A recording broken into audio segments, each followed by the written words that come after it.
Thank you for having made it possible. I understand you do have another commitment.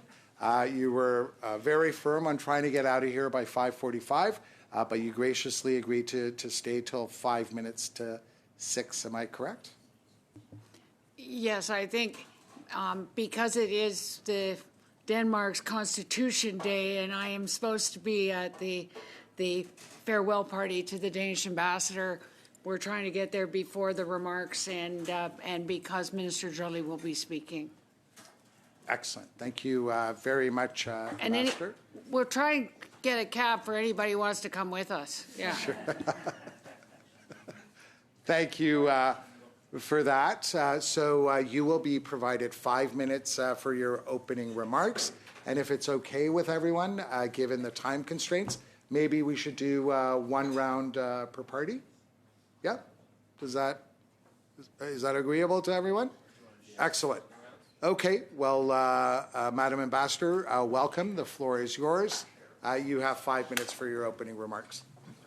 Merci, Monsieur le Président. Thank you, Chair. To appear before the committee here on the traditional and unceded territory of the Algonquin people, especially today on the celebration of Constitution Day in Denmark.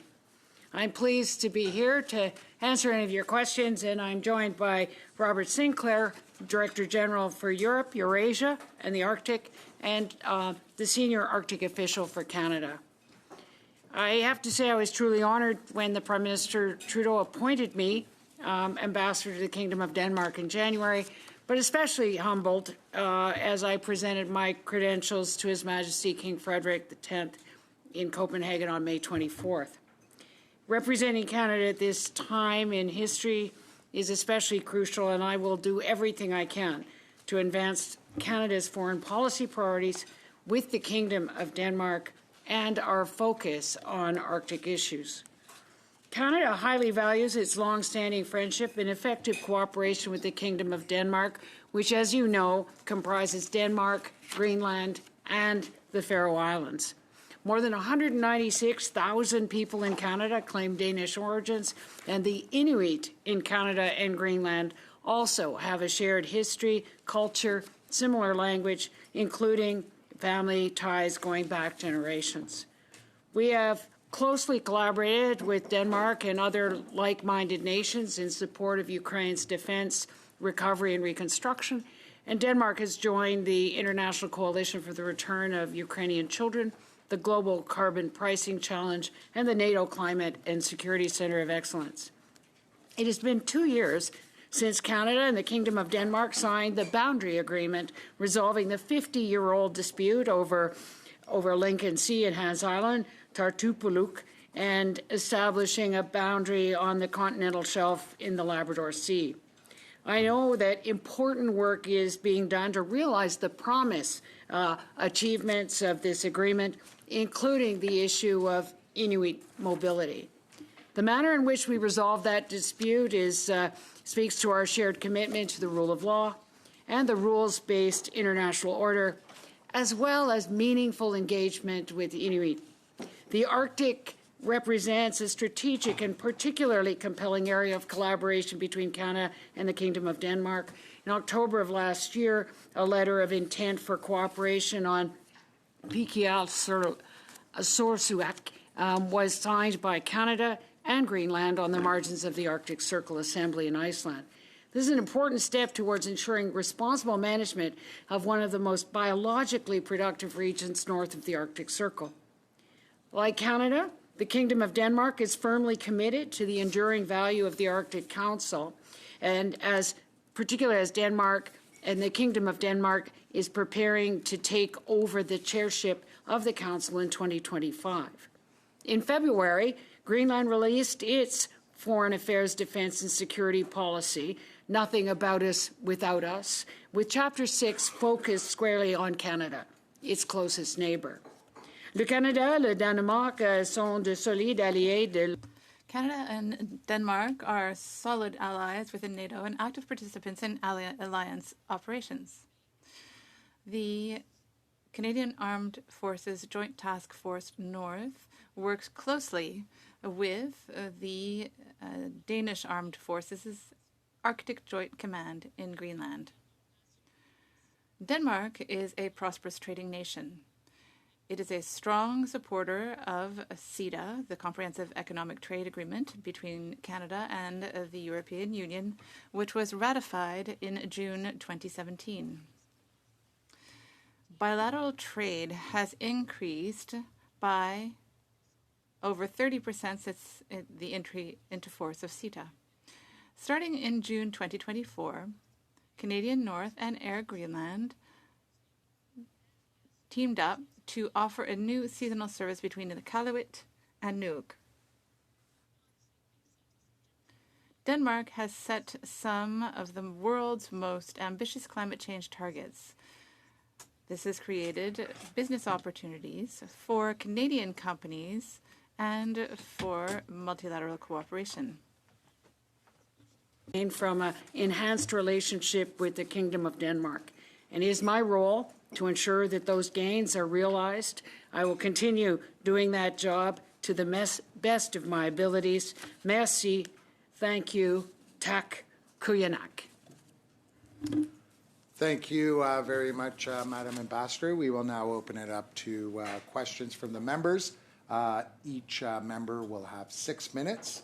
But I must forewarn you all that when we hit the 6 minutes, I'm going to have to cut it off, given the time constraints. And we will start off with MP Hoback. You have 6 minutes. Oh, thank you, Chair. And I just want to make sure the mic's working here because these are new to us here.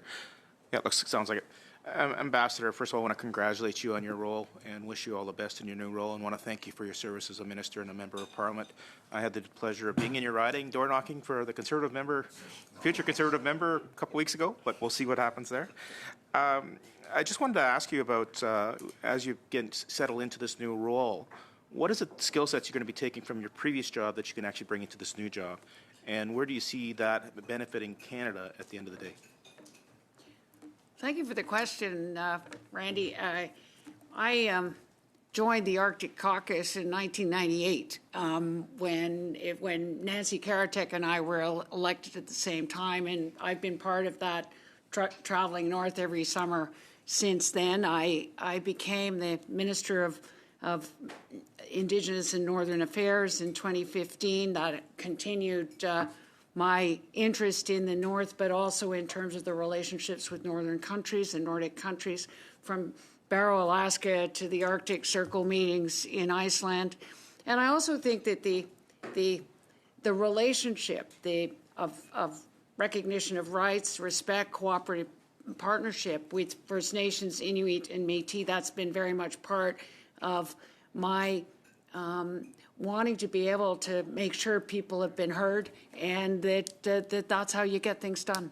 Running out of time, so I'll be very quickly. If you had one thing when you're done your role as an ambassador, what would it be in regards to advancing the relationship with Canada and Denmark? What would be one thing you'd say that I'd like to see get across the finish line before I leave? I think it's formalizing the relationship with Greenland in that with the new flights, with the ability, with their new policies. I think that we know that they do see us as their closest neighbor, and from telehealth to critical minerals to all of the things that we can benefit as a country by working closely with Greenland and within the Kingdom of Denmark, who are very, very supportive of this, particularly as Denmark comes to chair the Arctic Council. The role of Greenland and their voice will become increasingly important. And then just quickly, when it comes to NATO and the role Denmark has in NATO and Canada, NATO in the Arctic, and how NATO, where do you see Canada and Denmark? Do you see more joint operations in the Arctic? Do you see some things like that possible? Absolutely. When we were in Nuuk 2 weeks ago and we met with the Joint Arctic Command and Major General Sorensen, that it was very important to see the joint exercises that are taking place, but also a real understanding of security and again, how the people who live in the North need a say in what happens in the North. And I think that NORAD's been very, very important, and our partnership with Denmark there. Okay, Chair, I'll turn my rest of my time over to Mr. Ingenious. Thank you, Chair. Thank you, Ambassador. I do have a few questions about your new role, just based on your track record and how that history could impact your work. According to an order paper question, when you were Minister of Mental Health and Addictions, you personally met 4 times in 2 years with a company called Fair Price Pharma. Fair Price Pharma is run by Dr. Perry Kendall, until very briefly a BC Public Health Officer, and their business is heroin. It seems very unusual that a sitting minister would meet 4 times with a company selling heroin, and I do wonder how this could impact your new role. So I have a couple questions for you along those lines. Have you had any interactions with Fair Price Pharma since you became ambassador? I really draw the Chair's attention to the concept of relevance. This meeting is very specifically with respect to the work of the ambassador with respect to representing Canada in Greenland, and one can try to draw some relationship between a previous life and that work. They have done this before, but I would say this is not relevant to the questions that we need to be asking the ambassador with respect to her work, and so I would ask you to ask the member to move on. Yeah, just on that point, I didn't even have a chance to ask the question, and it's about credibility in the current role. So Okay, but if you could establish some relevance, that would be great, Mr. yeah, Jones. and just for the record, I have 2 minutes and 8 seconds left. Yep. Thank you, Chair. I'll restart the clock there. Have you had any interactions with Fair Price Pharma since you became ambassador? No. Okay. Have you been on any meetings, any calls, CC'd on any correspondence with Fair Price Pharma since you left your position as minister? Not that I'm aware of. I know Dr. Kendall and I go back a long time, from when the time that I was Minister of Public Health, and he has been a leader in setting up the Public Health Network, and I very much respect the work that he's done. I think Dr. Fry knows really a lot, probably more than I do, about the work that they have been doing, but it is it really, I don't think is relevant to my job now. Well, I appreciate that you have high regard for him. He is someone who has transitioned from the public health world fairly quickly into a company that sells heroin. And why did you meet 4 times in 2 years with him as minister? I think I think that's it speaks to already. credibility. Yeah, I don't. Point of I order, think that is. point of order, Chair. Relevance? Yes, please. Dr. Fry. Just on that point, I think it does speak to credibility. I think these are questions that the minister may be asked. She may be asked internationally. And look, she's had those 4 meetings. I would just, out of respect for the minister, I'll give her the balance of my time to answer the question. That's my last question. Why did she meet 4 times with them in 2 years? And if the committee will allow, I'll give her the balance of my time to simply explain what was discussed in those 4 meetings that she attended in person with this company. So I hope members will provide the minister with that courtesy. It wasn't established how this is rationally connected to the study. We'll allow the ambassador to respond. Thank you, Chair. You have 35 seconds. Thank you. I actually don't think it's relevant to my job now, although I think the drug monitoring part of coming out of Lisbon in terms of the future of whether it's fentanyl precursors, there's many things international countries are looking to help with, but I really don't think. But just why did you take those 4 meetings? Mr. Jennings should still respond. Point of order, as Mr. Chair, the member said he'd give the balance of time. Yeah, I'm just repeating the question because I don't. Maybe it wasn't heard or Mr. understood. Jennings, if you could allow her to respond, as you initially indicated. There's another 10 seconds, Madam Ambassador. Yeah, I actually don't think the question's relevant to my job. Completely understand.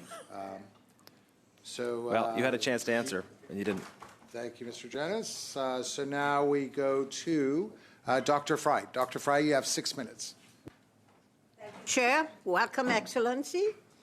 I think that we share a lot with Denmark, so it's interesting to see you taking this position.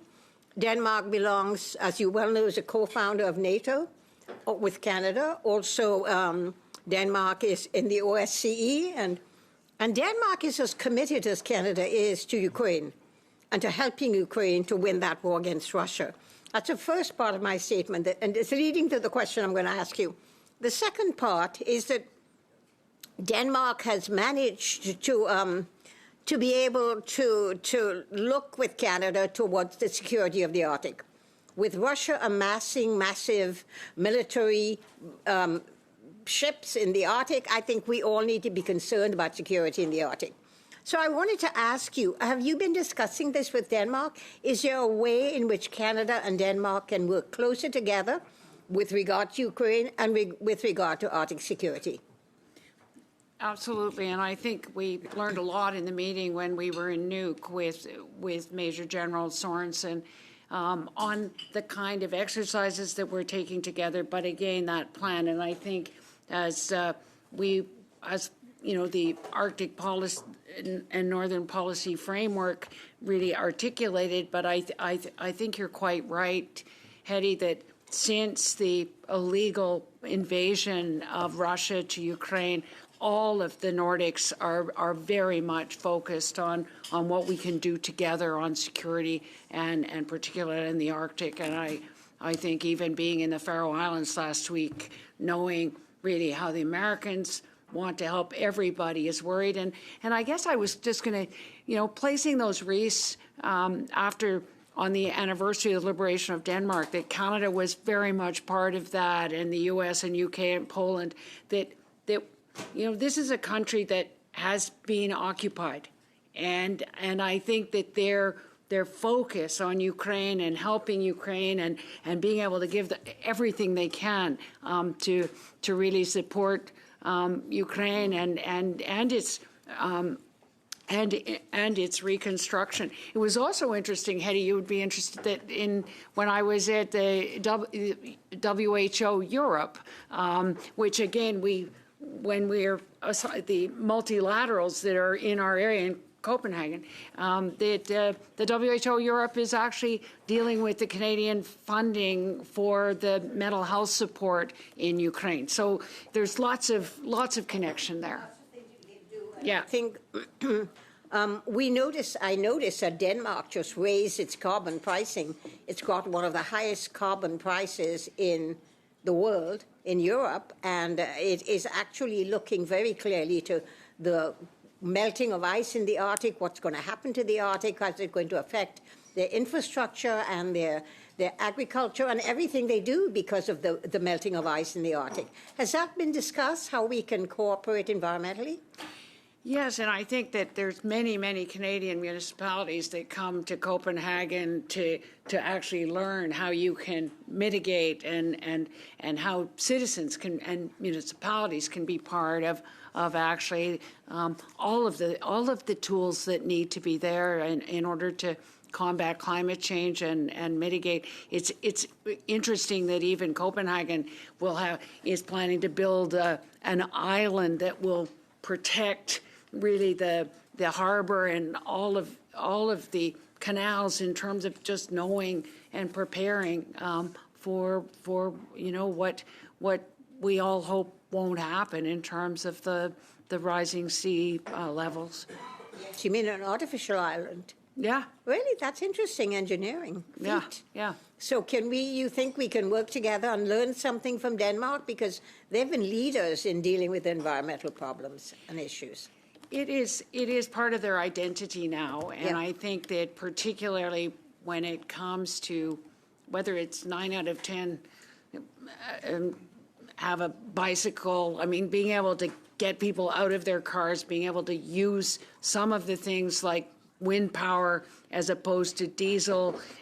It was interesting that the port on the most western part of Denmark was a fishing community, then an oil drilling community, now doing windmills. Like that in terms of just transition, we have a lot to learn, I think, from Denmark, as well as, frankly, childcare, free post-secondary education, a very generous welfare system that has the crime rate down. It is and of course the approach of hygge, of just people wanting to live a good life and everybody being sort of equal stature. It's a really interesting culture.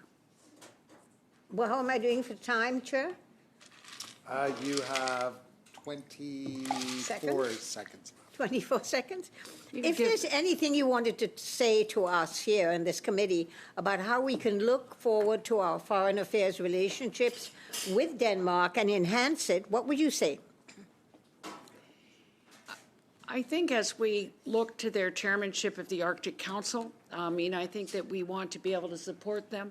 And we want them also to understand that in that kingdom, that Greenland, the Faroe Islands, as well as Denmark are separate countries that are in the kingdom and in the realm. And I think we will see a need to support that as they come to the chairmanship of the Arctic Council, that the leadership of Greenland in speaking for Greenlanders and the people living in the north, that we have an opportunity as Canada to say that the Arctic policy needs to still have the leadership of Arctic states, and that we, as an Arctic country, need to support them in that vision, as opposed to the people who seem to think the Arctic is a public good. And I think that this is not Antarctica. This is a north where people live there, and they need to have a say. Thank you, Thank Lloyd you. Axworthy, for starting the Arctic Council. Thank you. Thank you. We next go to MP Bergeron. MP Bergeron, you have 6 minutes, sir. Merci, Monsieur le Président. Thank you, Chair. I hope that I will have a generous 6 minutes, like Madam Fry had. Thank you, Your Excellency, for being here with us today, and thank you for giving us more than the hour that you agreed to at the beginning. It's very much appreciated. You no doubt know that in this committee, we spent a few weeks hearing testimony on Canadian diplomacy. One of the points that arose quite frequently was the issue of limiting political nominations or appointments. Once upon a time, prime ministers would appoint people to the Senate to reward them for the services done. But we have seen a new tendency on the part of the Prime Minister, and that is to have former MPs who are appointed as ambassadors. We have Bob Rae at the UN and other examples. And there's also the ambassador to France that was offered to Marc Garneau, and to Spain for Mr. Lametti. And you have been offered the position of ambassador to the Kingdom of Denmark.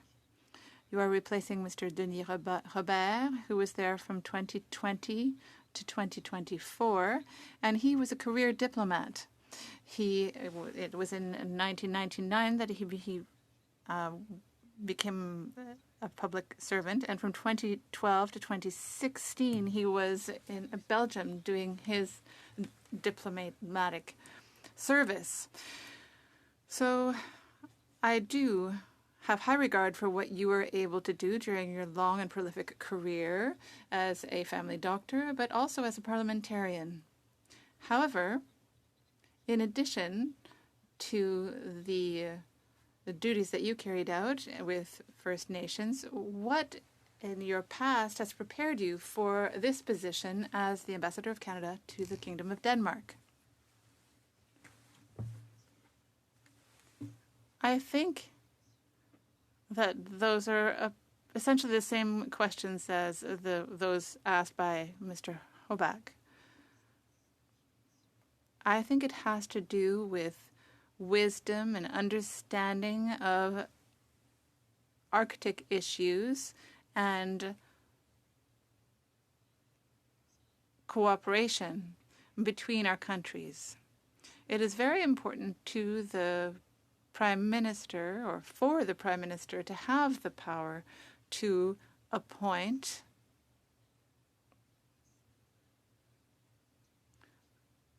people like Tom Clark and John Horgan. It's not just former MPs who are appointed.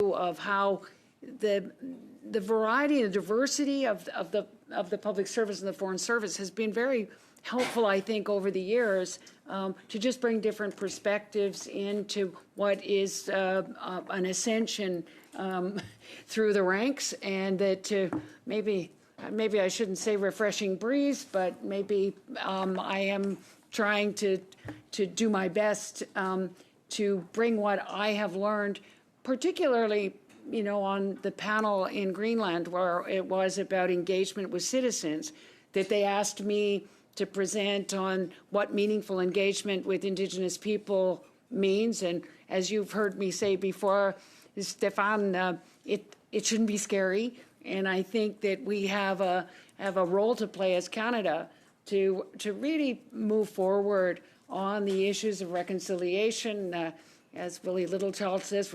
reconciliation. And I really look forward to that.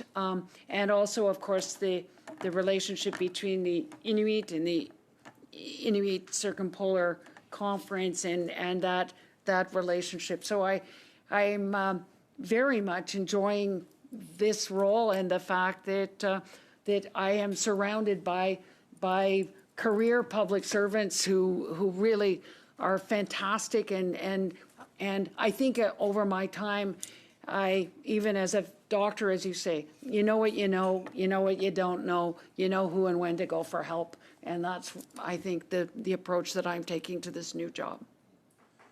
Un des arguments qui avait été avancé par certains des témoins.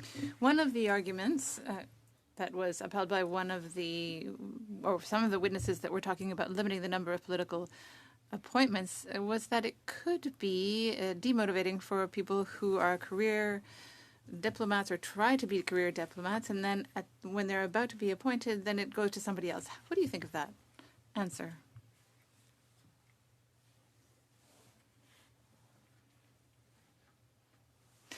I did not hear any of those feelings expressed. What it feels like. Very briefly, we're 10 seconds. So I hope my mic works. Monsieur Bergeron, je dirais que chaque personne. Mr. Bergeron, I would say that people who become heads of mission have their own background, experience, etc.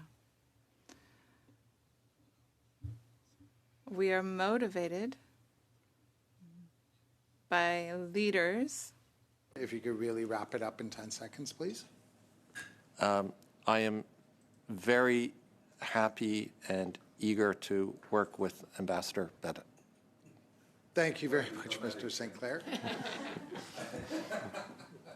Thank you for that.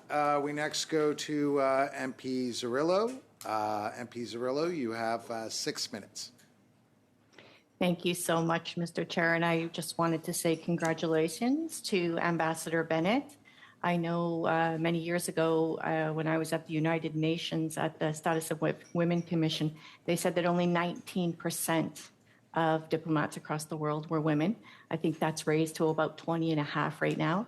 And we know that Canada is a much higher percent, 35 or more. So I just want to congratulate you on that, especially at this time where we see so much unrest across the globe, and we know that we need more women at the peacekeeping table. So I just wanted to say congratulations on behalf of the NDP. You mentioned some comments around reconciliation. And so my question is just, what role does the Canada Embassy in Denmark play in respecting and advancing reconciliation in Nunavut, Quebec, and Newfoundland and Labrador? How do you see that?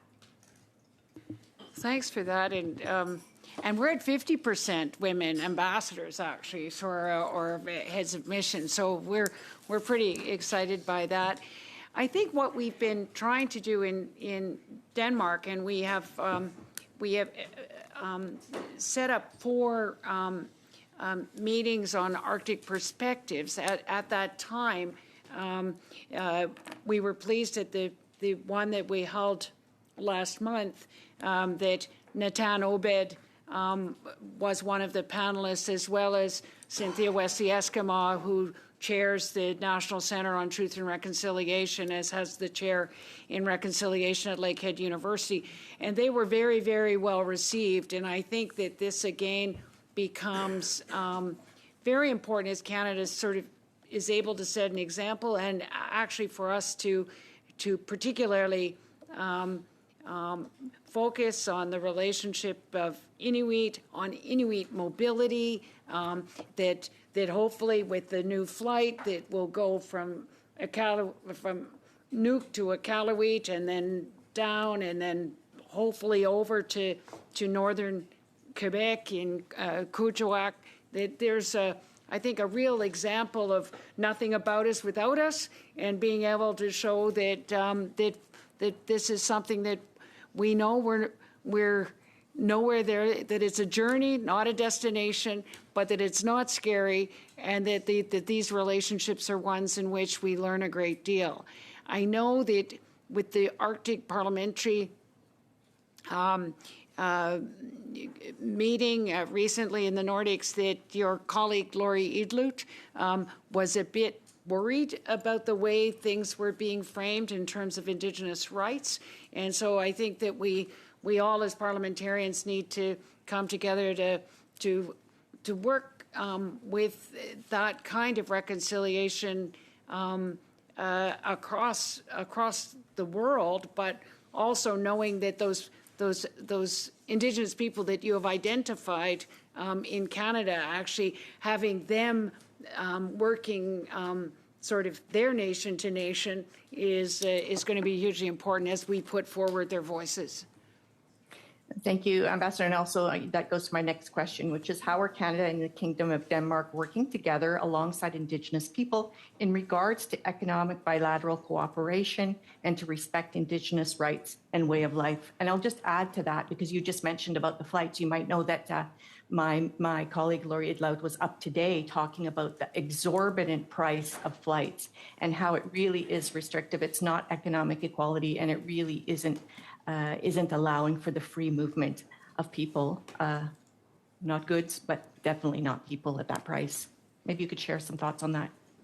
No, I think we all have a concern about the flights that at the moment, because of the costs, that there'd be certain people that it would be easier to go back to Copenhagen and come back than actually deal with these new routes, and we've got to deal with that. I think we can deal with it also in ways of supporting, whether it's sports teams or music groups or the kind of youth exchange that actually is, there is an agreement between Denmark and Canada. So in terms of youth mobility, so how do we buttress the success of these flights, and then how do we work together to get those prices down?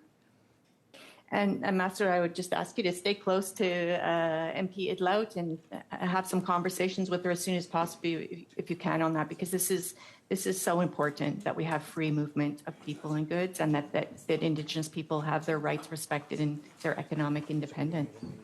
Yes, that was one of the first calls I made. In terms of before I presented my credentials, I spoke to some of the northern senators, obviously premiers, as well as the head of the National Indigenous Organization, like Natan. And so we want to know what their view is on Inuit mobility, and that really important thing. Laurie talked to me about, her constituents in Pond Inlet who have relatives across in Greenland, and how do we get them to move back and forth, even before their travel documents or some of the. And so I think what Natan had said, that how do we just have a placekeeper to make sure that we honor this commitment we've made on Inuit mobility, and can't prescribe what Greenland does about their definition of the people who would qualify, as opposed to us here in Canada who have those kinds of formal registries. So it's a challenge, and I think that we know we can just do it by listening, to the people affected by the policies, which is Great. the And only I'll way just you raise get the good voice policy. of MP Idlout and her constituents to say that having ability to get passports quickly, if you can assist with that, even in regards to Greenland, that's very important to her residents, and Thank certainly an you. issue she's brought to the House. We're now 30 seconds over. So allow me to conclude the questions by thanking you, Madam Ambassador, for your lengthy service of lengthy years of public service. And I know I speak on behalf of all the members here when I wish you continued success in the years ahead representing our country. Thank you for And that. come and visit. So we'll just, given the time constraints, we will just suspend for literally 2-3 minutes. No more.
pursuant to Standing Order 1082 and the motion adopted by committee on Thursday, February 16th, 2023, the committee will resume its study of the Islamic Revolutionary Guard Corps and the current situation in Iran. Right now, I'd like to welcome our three distinguished witnesses. We have here in person Professor Nomani Rabudi from the University of Ottawa. We also have Mr. Shahram Kholdi from Kayaksor Inc., who is a Middle East specialist here in person. And virtually, we have joining us from the Foundation for Defense of Democracies, Mr. Behnam Taliblu, who is a senior fellow. So we will start off with Professor Rabudi. The floor is yours. You have 5 minutes. After we've heard from all three of the witnesses, again, because of time constraints, there will be 5 minutes of rounds of questioning of 5 minutes only, so we can approximately get out of here by 6:35. Professor Rabudi, apologies for that. You have 5 minutes, and once you're very, very close to it, I'll hold this up, so you know you should be putting an end to it within 10 to 15 seconds. Okay. Thank you. Et merci beaucoup, et merci pour... Well, thank you very much. Thank you for the invitation. I would just like to start by a short introduction, because when I talk about the Middle East, as you know, that issues linked to the Middle East are often polemical. And I want to be sure to give you the right image here. I must say that I have absolutely no sympathy for the Iranian regime, and much less for the Revolutionary Guard Corps and violence linked to it. Some things, though, that I will say will go against the grain. And it is in the interest of Canada that I would like to speak or express my point of view. And I am here as a professor, so I would imagine that this committee will be benefiting from my expertise, if you will. So the first thing that should be said, and really 5 minutes is not enough to cover everything, but I will talk about the issue of making the IRGC part of the list of terrorist entities. In the current circumstances, it is not a very good idea, and I will explain why. The first thing that has to be done is to look at this outside of all ideological lenses, because we have the proof over the last last 30 years that when foreign policy is based on predetermined ideologies that are disconnected from the international context, it's not a good idea, particularly in the Middle East. That context is a challenge to that approach and contradicts it. And we must make sure that we avoid to do that. So we have to learn from history and to avoid committing the mistakes of the past. The IRGC is definitely one of the destabilizing influences in the Middle East, but it is only one of many that are just as dangerous. So selectively focusing on it will go against the interest, I think, of Canada and against Canada's image in the Middle East. It will also prevent Canada from playing a mediation role in the region. And that is in the context of the complete failure of American policies that has been confirmed by experts in the region, including American experts. So there has to be a risk-based approach, and it is important to really make sure that we don't make steps that could be dangerous to us and go against our interests by trying to align Canada's policies in the Middle East with U.S. policies. That would be an ideological position that is not strategic and that has presents true dangers for our interests in the world and our own national security. We must avoid taking part in deeply rooted identity-based conflicts in contexts that are rife with difficulties linked to colonialism, religion, and political agendas that are not our own.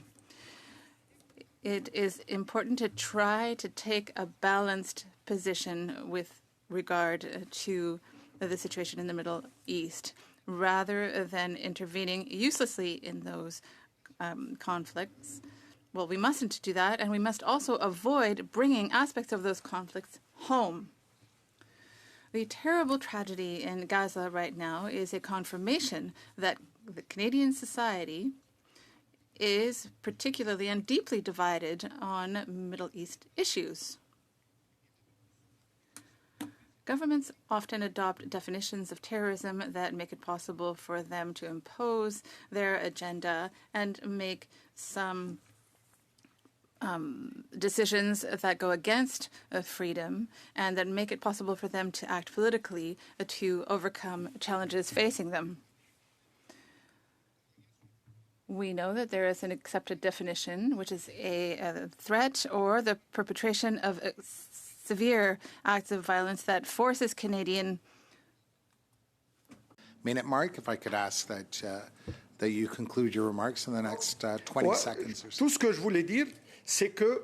So all I wanted to say is that the Revolutionary Guard Corps, the IRGC, is the repressive arm of the Iranian state, which is one of the most odious dictatorships on the planet. However, given the climate of near conflagration in the Middle East, and given the problems that unfortunately exist in the Middle East, I think that it is not a good idea to put the IRCG on the list of terrorists. We now turn to Professor Holdi. You also have 5 minutes for your opening remarks. The floor is yours. Mr. Chair, honourable members of the committee, I would like to thank the committee for this opportunity and for your hard work on this critical matter over the past 2 years. For your purview, I've enclosed in my submission notes several of my written analytical pieces on Iran International English that discuss the activities of the IRGC. My submission today is divided into historical background, recent developments, and summation. From the 1960s onwards, Shia fanatical Iranian urban guerrillas plotted and staged several successful terror attacks against the Iranian imperial state officials. These guerrillas received training in urban warfare and assassination from armed Palestinian organizations with the financial backing of Nasser's Egypt, the Ba'athist regimes of Iraq and Syria, and Gaddafi of Libya. They also worked with security services of several Soviet bloc states, including Communist East Germany and Maoist China. Most importantly, this network trafficked arms and hard currency and collaborated with armed insurgents from Southeast Asia to the Irish Republican Army in that period. After the fall of the Pahlavi dynasty in 1979, the very members of these guerrillas founded the IRGC, the Islamic Revolutionary Guards Corps. In the interests of time, I will be skipping some of my paragraphs here. I studied law in Iran, and I would be grateful to bring to your attention that per Article 150 of the Islamic Republic of Iran's constitution, the IRGC is officially enshrined. It is not accountable before anyone but the Supreme Leader of the Islamic Republic, and it is unimpeachable by the ostensibly elected Parliament of the Islamic Republic. In the 80s, the IRGC was integral in the brutal suppression of Iranian political dissidents, and it actually staged several coup attempts against Persian Gulf Arab monarchies in that region. The opportunity for it to create the first Iranian armed proxy, and perhaps the foremost ones, was the Hezbollah of Lebanon in the aftermath of the Israeli occupation of Lebanon in the same period. Per recent developments, since the 1990s, the IRGC has been a major force in Iran's post-war economy and has evolved into a large construction racket whose Khatam al-Anbiya headquarters and its consulting engineering companies were assigned multi-billion-dollar dam, petrochemical, and transportation projects. IRGC's Special Quds Force has been instrumental in the military-caliber brutal suppression of the Iranian people's recurring uprisings over the past 15 years, chiefly the suppression of the autumn 2022 Woman Life Freedom uprising. Since 2015, the IRGC has built up a criminal network in collaboration with Mexican and South American drug cartels and has been very active in the dark web, cryptocurrency transactions, and other international money laundering operations that use various front enterprises from the Gulf region and Southeast Asia to Latin America, US, and here, Canada. Since 2022, IRGC's military-industrial complex has supplied the Russian war machine with tens of thousands of technologically sophisticated and some not so sophisticated projectiles of various types. I will, again, skip some of my paragraphs here. The IRGC has been instrumental in creating the present state of instability in the Middle East by creating the Houthis of Yemen, a la Hezbollah framework, and I cannot adequately underscore the involvement of the IRGC in international criminal activity and the threat it poses to all Canadians, especially Iranian Canadians. I cannot also sufficiently emphasize the involvement of the IRGC, directly or indirectly, in recruiting the Hezbollah of Lebanon, Canadian Hells Angels, and other transnational gangster networks to plot attacks against Jewish religious and cultural centers, as well as Iranian dissidents across the world. I must add here, as a note, that the IRGC is also implicated in crimes against humanity against 500,000 civilian Syrians, basically massacring them, and the displacement of about 2 million Syrians in conjunction and confederation with the Hezbollah during the civil war in defense of the Ba'athist regime of Bashar al-Assad. It has been claimed, and this is my last paragraph, that listing IRGC as a terrorist entity is fraught with various legal and political problems. Even Joseph Borrell, the outgoing EU foreign policy chief, has stated as much, that without judicially vetted evidence, one cannot risk listing IRGC as a terrorist organization. I beg to differ. I'm almost there, sir. Historical evidence, contemporary as well as several occurrences of terrorist activities dating back over the past 30 years, as established by European courts, confirm that IRGC is a sponsor of terrorism in the West, and it's a threat toward peace and Canada's security, as well as our transatlantic alliance. Thank you very much for this opportunity again. Thank you very much, Dr. Kholdi. We next go to Mr. Taleblu, who's joining us virtually.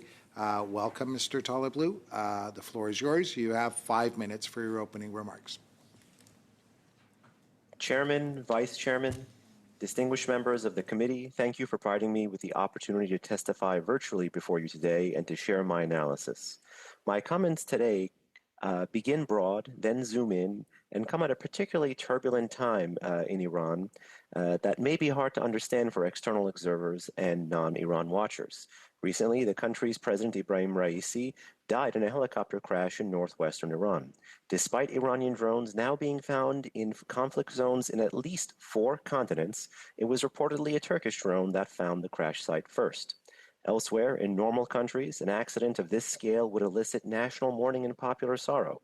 Yet in Iran and across Persian-language social media, news of the president's passing were treated with felicitation, jubilation, and even jokes by large swaths of society. Indeed, there is nothing normal about the massive chasm that exists today between state and society in Iran. That's because the Islamic Republic of Iran is an Islamist and authoritarian regime that sits atop and represses a secular, nationalist, and democracy-seeking people. while snap elections, quote unquote, or more aptly put, selections, are scheduled for later this June. Those are expected to be boycotted en masse, just as parliamentary elections were a few months ago. Since the outbreak of nationwide anti-regime protests from 2017 and on, rising protests has meant record low-setting turnouts, even when looking at official regime statistics. Indeed, for a regime with as little social legitimacy as the Islamic Republic, exogenous shocks like snap elections or accidents involving major political figures can ill be afforded, given that the Iranian population has used nearly every opportunity, including crises, be they social, economic, environmental, or even related to foreign policy, as opportunities to protest and to make their case that the state does not represent the street and that they are done with incremental reform and seek wholesale political change. This desire for a wholesale political change caught the eyes and ears of members of this distinguished body from 2022 to 2023, when during the height of the Women Life Freedom, or Zan Zindagi Azadi movement, anti-regime protests rocked over 150 different cities, towns, and villages across all of Iran's 30 provinces at its peak. One of the elements in the cocktail of security forces instrumental in repressing those protests was the Islamic Revolutionary Guard Corps. The IRGC is a parallel ideological military created in the early days of the Islamic Revolution as a check against the national military. Tasked with defending the integrity of, quote, the revolution, this force and its veterans, affiliates, and supporters now constitutes the single most important institution in contemporary Iran. It is the tip of the spear of the world's foremost state sponsor of terrorism today, and the hub in its spoke of transnational terrorism and repression. For almost 2 decades now, the dominant trend in the discourse among regime elites in Iran who support the IRGC has been to frame its network abroad as an anti-status quo, quote, axis of resistance, constituting proxies and partners around the Middle East that were either created, like the Badr Corps in Iraq or Hezbollah in Lebanon, or co-opted, like the Houthis in Yemen or Hamas in Gaza.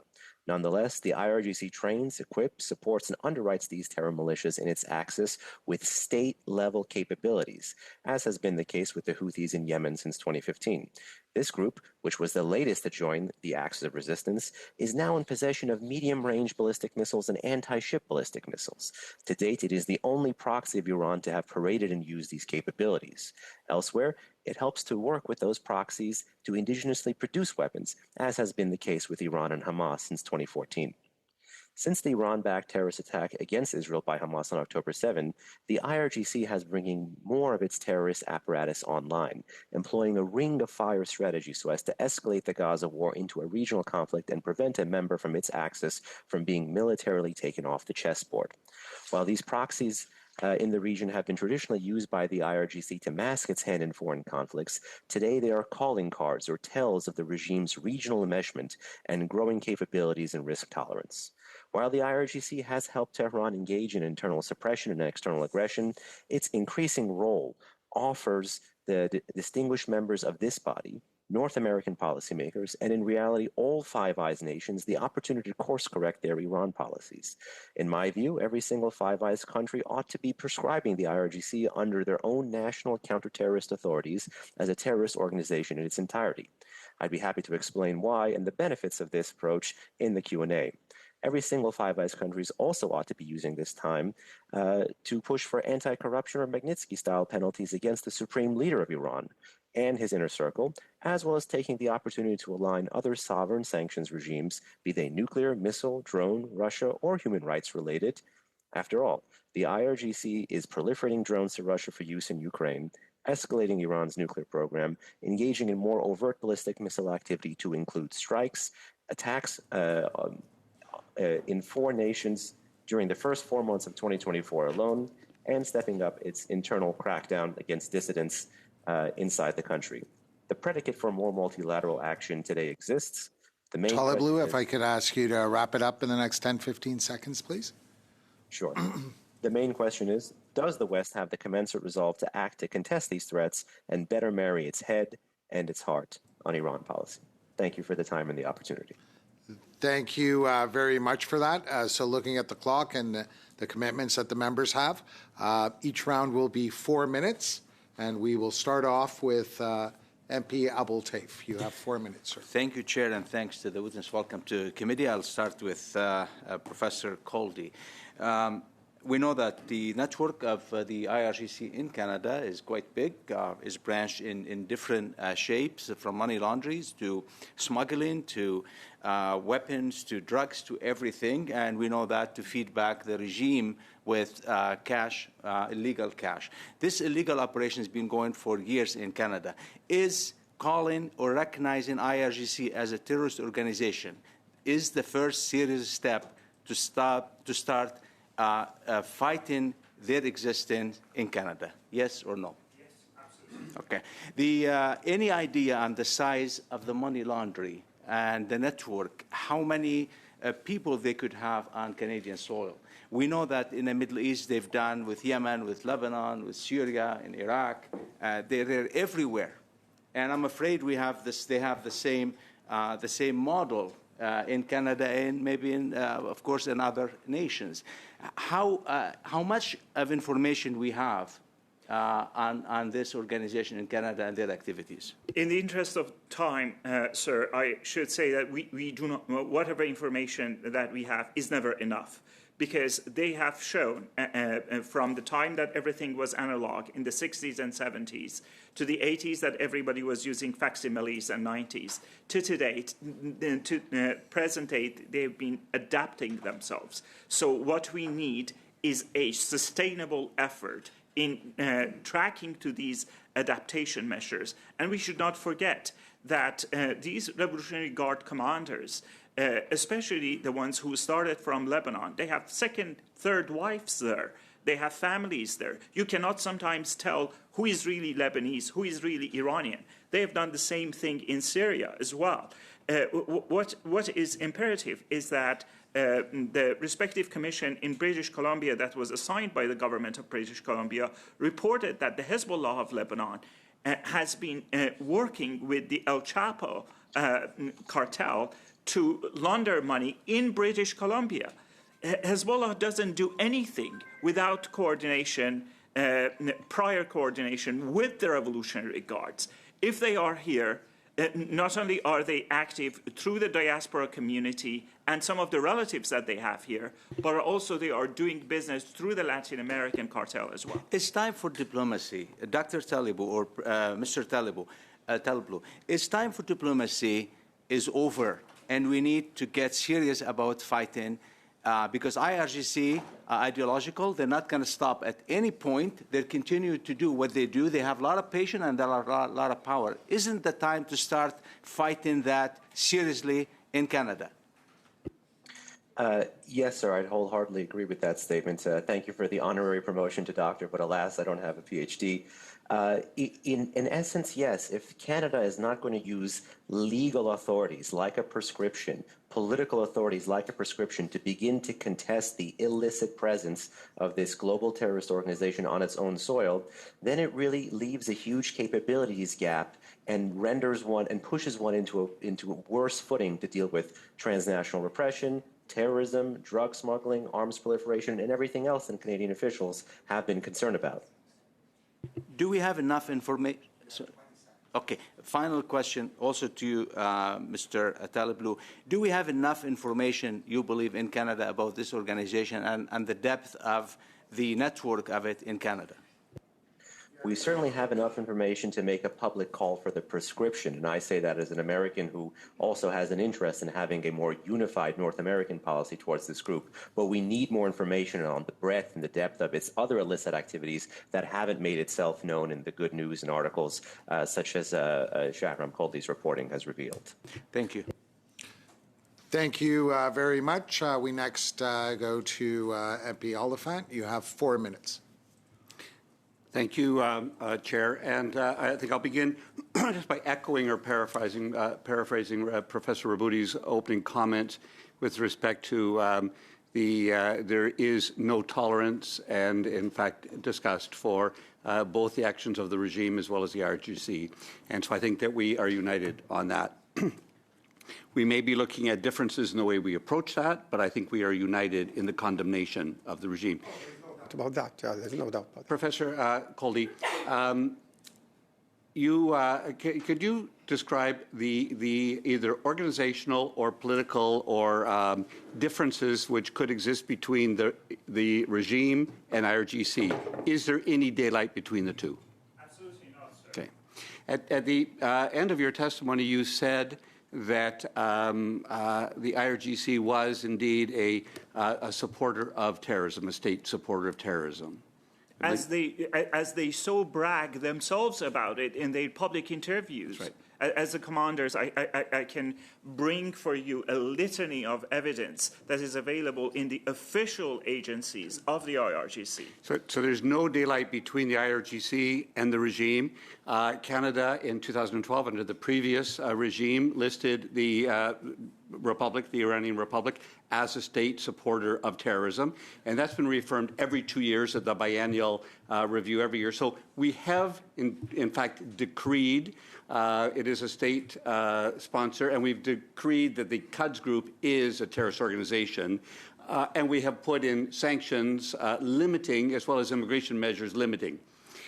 I want to go to Professor Raboudi, though, and say, while you have expressed your disdain and condemnation of the IRGC, you're talking about timing or the appropriateness of listing them as a terrorist organization. How many countries in the world have listed, among our allies, NATO allies, European allies, have listed the IRGC as a state, as a terrorist organization? Exactly the countries that you cited, there is not, especially in the Middle East, there is hesitation. And in the Middle East, as you know, even on the Sunni, space, there is a division. The regime are saying something, the population are another thing. And as I told you, what I want you to understand, it's not the fact that I'm denying what all my colleagues have said. Everything who was said is true. The problem is the timing and what is happening now in the Middle East and the way the Muslim world is perceiving now Canada. When I said what I said, I was talking about the political incidence that such this decision taken now could have in the Muslim world. It will associate us as a country to what is happening. That it will facilitate the propaganda and the propaganda of the regime, and they are very gifted, gifted in terms our of Parliament has been clear that we view the IRGC as a terrorist organization. The Parliament, European Parliament, has said the same. Yeah. However, the move to list them as a terrorist organization has other complications, I understand. I've looked at them domestically and the impact on some Iranian Canadians' lives. You're also bringing up the geopolitical impact of doing that. And would it be best to do that in concert with allies, or how would we do that? This is not a new problem. This has gone on for 30 years. We've had previous governments that have had to deal with this sensitively to try to figure out the best way to protect Canadians of Iranian background, to send a message to Iran, and to defeat their external activities, Hezbollah. Sorry, I was just... Well, if you could respond in writing to us at some point, I think it would be very... In fact, if any of the witnesses could respond in writing to that particular question of the sensitivities that we have as MPs that want to state a strong position on the IRGC by looking at the possible problems of doing that, and when is the best time to do it. That might be helpful for us. Thank you. We have I'm afraid we would be grateful if you actually did send us your comments and your response to MP Oliphant's question, because we have very limited time. Mr. Bergeron, we turn to you. You have 4 minutes, sir. Merci, Monsieur le Président. Merci à nos témoins. Thank you, Chair, and thank you, witnesses. I would like to continue asking you questions, Mr. Raboudi. My question is very simple. Do you think that the list of terrorist organizations is relevant? Politically, it is. Yes. Politically, yes. For sure. For the moment, listing the IRGC as a terrorist organization, even if it's justifiable or legitimate, is not, according to me, a good idea. Will it prevent them from doing what they're doing now? I don't know. I don't have the legal expertise to be able to say whether that would happen. But we can use all of the possible available mechanisms without necessarily making a political decision that has an ideological, political, geostrategic, and geopolitical effect in the Middle East that would harm Canada's image and that would just let the IRGC continue to do what it's doing because there is no intermediary there. Canada does have a reputation in the Middle East. It is recognized as a country that is not too Islamophobic, if you will, compared to other countries like France and the United States. So when making this kind of decision in these kinds of circumstances, one, it'll destroy that reputation, and secondly, in all areas in the Muslim world, be it Sunni or Shiite, Canada will be unfortunately be associated with the mass massacre in Gaza. And the losses are far more significant than whatever we could gain. So yes, the IRGC is responsible for killing people, but we can't make that kind of decision now.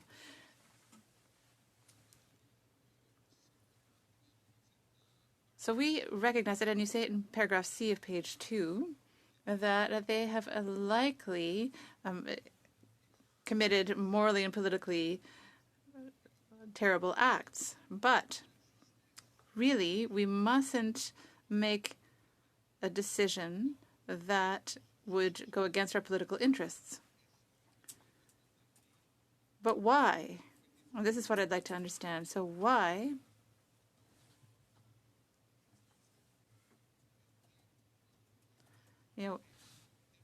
a terrorist group, condemning a terrorist group, and we're talking about an identity group or a cultural group, why could it discredit us to point the finger at a terrorist group in the Middle East? Answer. So what exactly are you saying? Would you, and I'm going to follow the logic to its end, so in parallel, a bit like the ICC is saying, if we were to declare the state of Israel as a terrorist state, well, yes, if you follow the logic that way, that's where we would end up. In the Middle East, there are a number of conflicts, and I put it in my brief. It's very difficult to absolve one party completely and to accuse the other of terrible things completely, because there are identity conflicts, but that are compounded by many other issues. But there are other actors involved in those conflicts that are practicing terrorists. There are non-state actors, but there are also state actors that are also practicing terrorism or committing terrorist acts. So what about Iran's actions in Syria?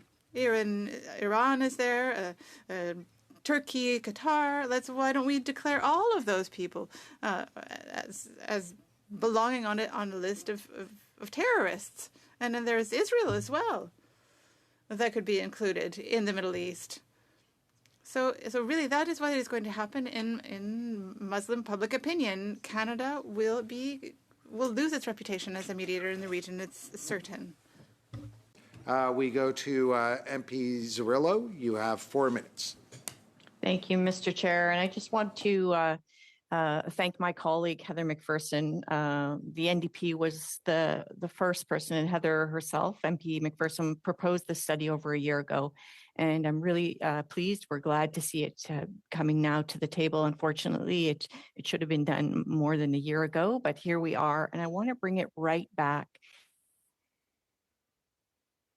To British Columbia and my riding in Port Moody, Coquitlam. I'm going to ask Mr. Caldy, because I have thousands of Iranian Canadians living in my riding, many afraid of the news when they wake up in the morning around what's happening with women, life, freedom, the fact that they do not feel like they're living free in Canada. They are under surveillance, both here and afraid sometimes to be able to go home or can't go home. They lose family members in Iran. They can't go home. They're living in fear. They're seeing senior members of the regime in Vancouver, around Vancouver. I really want to talk about how could listing the IRGC as a terrorist organization help to let Iranian Canadians live freely in this country. I thank the honourable member for the question. My question, whenever anybody invokes selectivism, is that if the Italian police were not able, over the past 60 years, to fight the mafia, did it stop the prosecutors of Milan who were assassinated by this mafia from fighting the mafia? If there are certain countries that are not respecting and are our allies and we cannot stand up to them, like Turkey, does it justify that we don't act against other countries? And then it would be a free-for-all? This is fascinating, this kind of relativism. It is, in fact, a fallacy, and I absolutely dispute and contest